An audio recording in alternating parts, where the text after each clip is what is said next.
สบายดีมื้อนี้ก็มาพบกับซ่องสวรรค์กินเซฟแบบบานๆพี่น้องมื้อนี้มีเมนูข้าวปุ้นสาวน้ำปลาแดก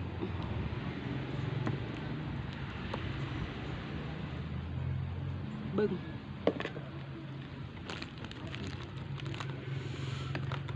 เผ็ดพี่น้องสุดยอดความเผ็ด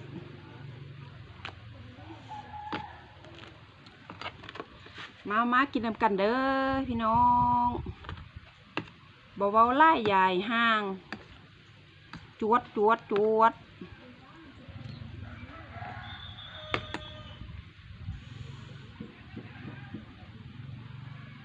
ข้าวปุ้นเส้นน้อยบ่เป็นเส้นปานใดสิบก่อน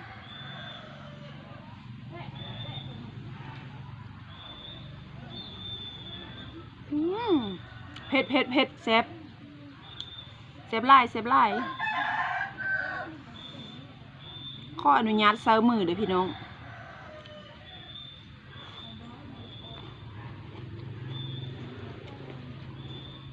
ทำไม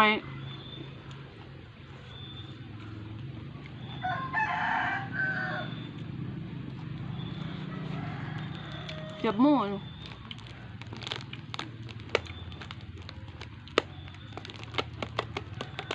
ห้อง10,000 กิฟ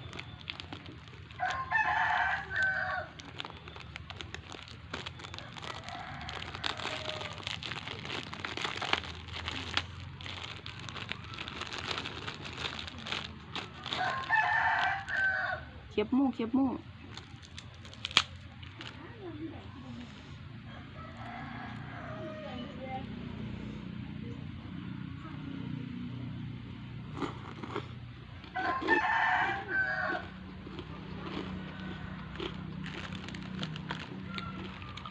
นี่ลวกข้ากันจอง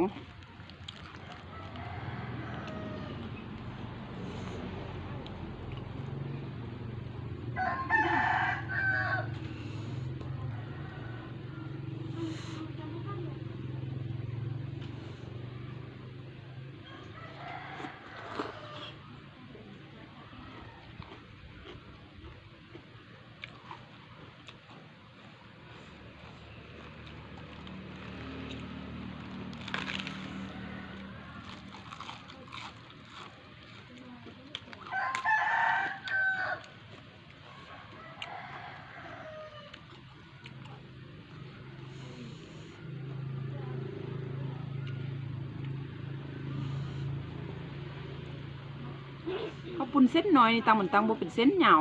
ตังเป็นเส้นซ้ำนี่แหละ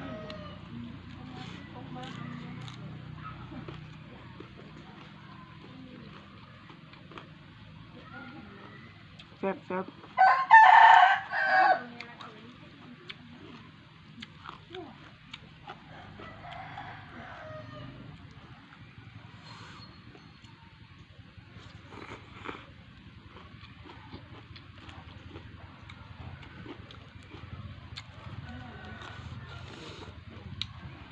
เผ็ดบุเผ็ดกับบ่แซ่บพี่น้อง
แซ่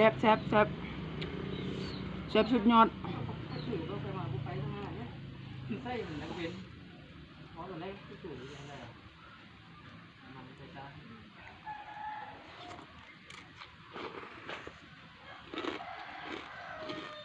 ใส่เยอะๆเลยอยู่ตรงเพื่อน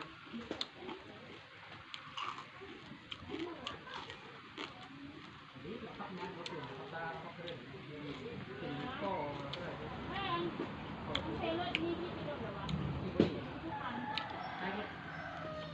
ปีเนาะปีที่ดีกว่าเข้าไปถ้าไทยก็จะต้องขนาดเจ๋งนะ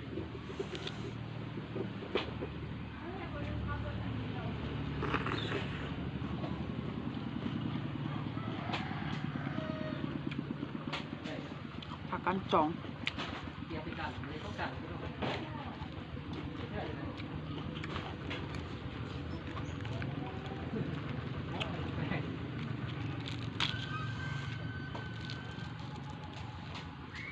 ไทยร้านเป็นไทยใหญ่เลยไทยมันหนา กินก็ปุ่นต้องเอามือสาวสินี่พี่น้องไปเซฟ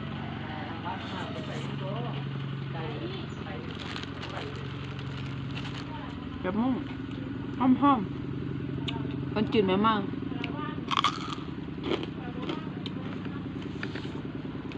เป็ด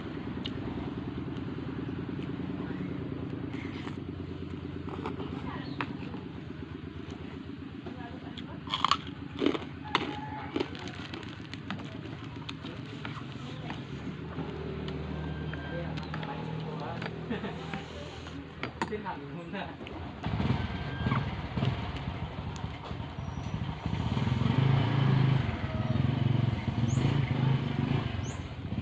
มันบ่เป็นสีแดงแต่มันเห็ดเขาบอกซาวมุเห็ดดิบพี่น้องบ่ได้ซาวเห็ดสุกมันก็เลยเป็นสีจืดๆแดง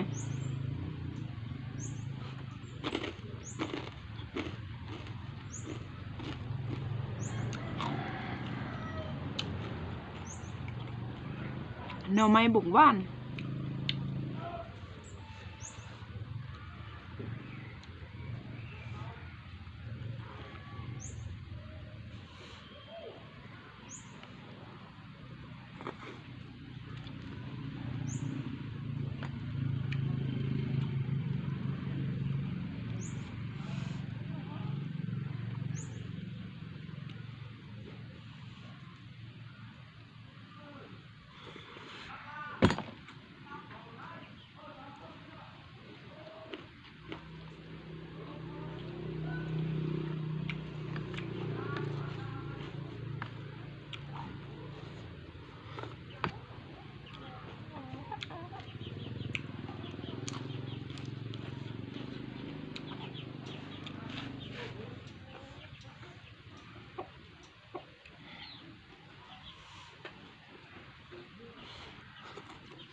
ถ่ายอยู่กลางบ้านพี่น้อง มันก็เลยมีเป็ดมีไก่นำพาอยู่ตลาดบ้านค่อย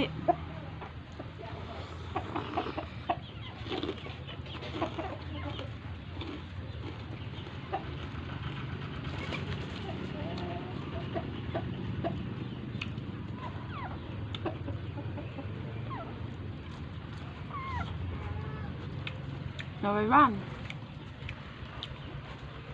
บ้านแซ่บ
หน่อไม้บ้านนี่เนาะ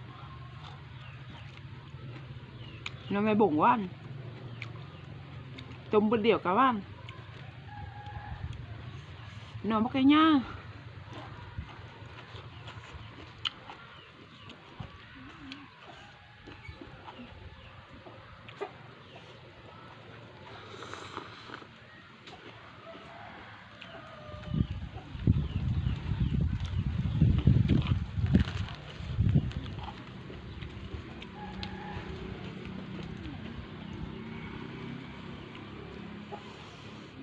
อิ่มแล้วพี่น้อง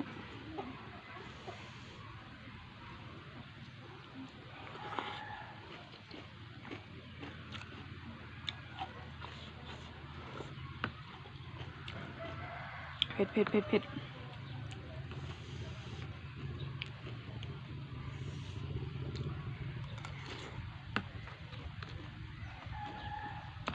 อิ่มแล้วพี่น้องกินบ่หมด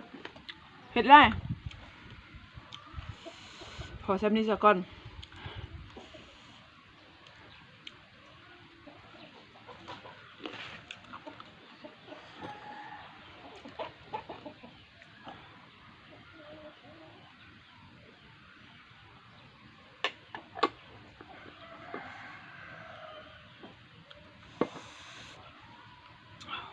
ขอแล้วพี่น้องขอบใจเข้ามาเบิ่งเด้อ